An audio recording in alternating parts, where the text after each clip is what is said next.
श्री सीताराम चंद्राभ्याम नमः। उत्तरकांड 108वां सर्ग। श्री रामचंद्र जी का भाइयों सुग्रीव आदि वानरों तथा रीछों के साथ परम धाम जाने का निश्चय और विभीषण, हनुमान, जांबवान, मैंद एवं द्विविद को इस भूतल पर ही रहने का आदेश देना। श्री रामचंद्र जी की आज्ञा पाकर शीघ्रगामी दूत शीघ्र ही मधुपुरी को चल दिए।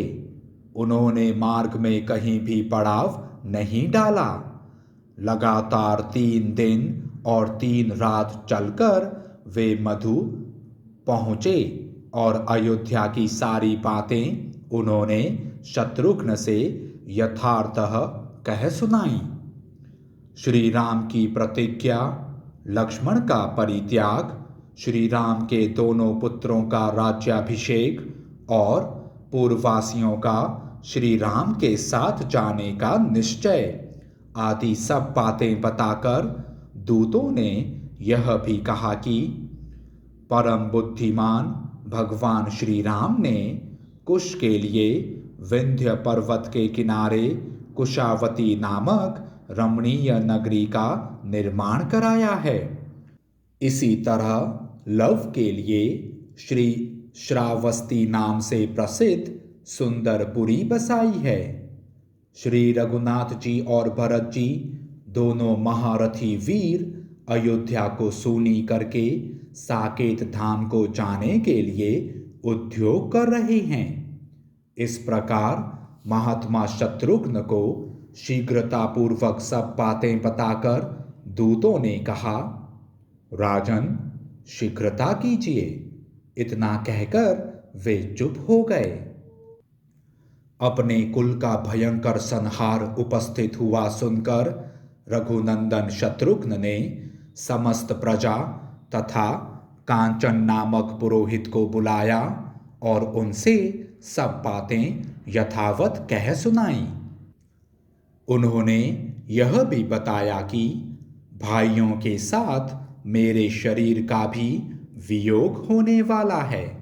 इसके बाद वीर राजा शत्रुघ्न ने अपने दोनों पुत्रों का राज्याभिषेक किया। सुबाहु ने मथुरा का राज्य पाया और शत्रुघाती ने विदिशा का। मथुरा की सेना के 2 भाग करके राजा शत्रुघ्न ने दोनों पुत्रों को बांट दिए तथा बांटने के योग्य धन का भी विभाजन करके उन दोनों को दे दिया और उन्हें अपनी अपनी राजधानी में स्थापित कर दिया। इस प्रकार सुबाहु को मथुरा में तथा शत्रुघाती को विदिशा में स्थापित करके रघुकुल नंदन शत्रुघ्न एकमात्र रथ के द्वारा अयोध्या के लिए प्रस्थित हुए। वहां पहुंचकर उन्होंने देखा महात्मा श्री राम अपने तेज से प्रज्वलित अग्नि के समान उद्दीप्त हो रहे हैं। उनके शरीर पर महीन रेशमी वस्त्र शोभा पा रहा है तथा वे अविनाशी महर्षियों के साथ विराजमान हैं।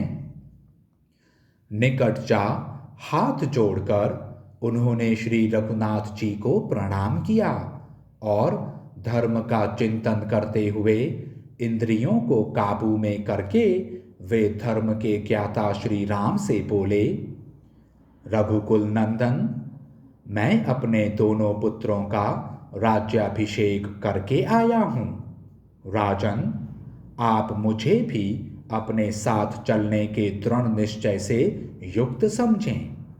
वीर, आज इसके विपरीत आप मुझसे और कुछ न कहिएगा, क्योंकि उससे बढ़कर मेरे लिए दूसरा कोई दंड न होगा। मैं नहीं चाहता कि किसी के विशेषतः मुझ जैसे सेवक के द्वारा आपकी आज्ञा का उल्लंघन हो।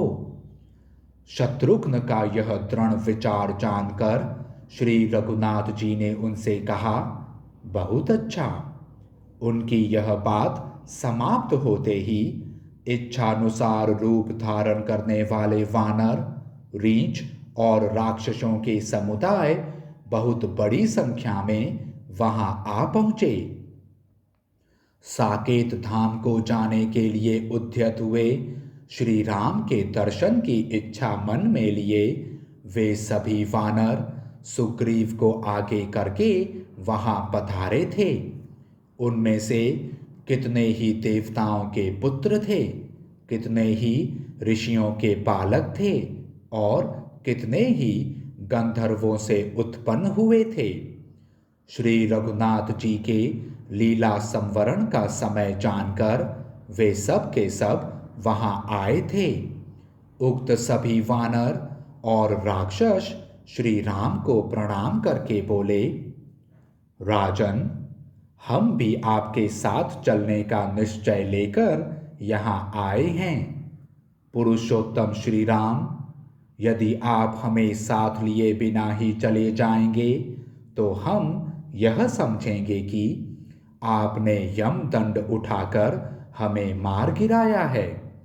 इसी बीच में महाबली सुग्रीव भी वीर श्री राम को विधि पूर्वक प्रणाम करके अपना अभिप्राय निवेदन करने के लिए उद्यत हो बोले, नरेश्वर, मैं वीर अंगद का राज्याभिषेक करके आया हूँ। आप समझ लें कि मेरा भी आपके साथ चलने का दृढ़ निश्चय है। उनकी यह बात सुनकर मन को रमाने वाले पुरुषों में श्रेष्ठ श्री राम ने वानर राज सुग्रीव की मित्रता का विचार करके उनसे कहा, सखे सुग्रीव, मेरी बात सुनो। मैं तुम्हारे बिना देवलोक में और महान परम पद या परम धाम में भी नहीं जा सकता।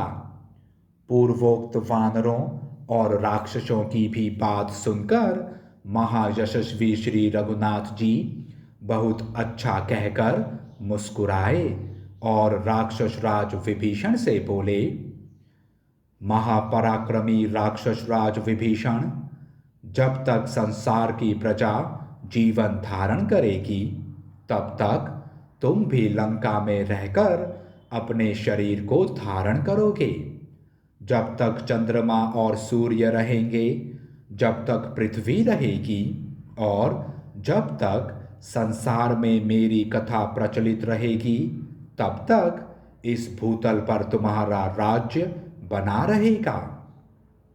मैंने मित्र भाव से ये बातें तुमसे कही हैं। तुम्हें मेरी आज्ञा का पालन करना चाहिए। तुम धर्मपूर्वक प्रजा की रक्षा करो। इस समय मैंने जो कुछ कहा है तुम्हें उसका प्रतिवाद नहीं करना चाहिए। महाबली राक्षस राज, इसके सिवा मैं तुमसे एक बात और कहना चाहता हूँ। हमारे इक्ष्वाकु कुल के देवता हैं भगवान जगन्नाथ, श्री शेषशायी भगवान विष्णु। इंद्र आदि देवता भी उनकी निरंतर आराधना करते रहते हैं। तुम भी सदा उनकी पूजा करते रहना। राक्षस राज विभीषण ने श्री रघुनाथ जी की इस आज्ञा को अपने हृदय में धारण किया और बहुत अच्छा कहकर उसका पालन स्वीकार किया। विभीषण से ऐसा कहकर श्री रामचंद्र जी हनुमान जी से बोले, तुमने दीर्घ काल तक जीवित रहने का निश्चय किया है। अपनी इस प्रतिज्ञा को व्यर्थ न करो। हरीश्वर, जब तक संसार में मेरी कथाओं का प्रचार रहे तब तक तुम भी मेरी आज्ञा का पालन करते हुए प्रसन्नतापूर्वक विचरते रहो।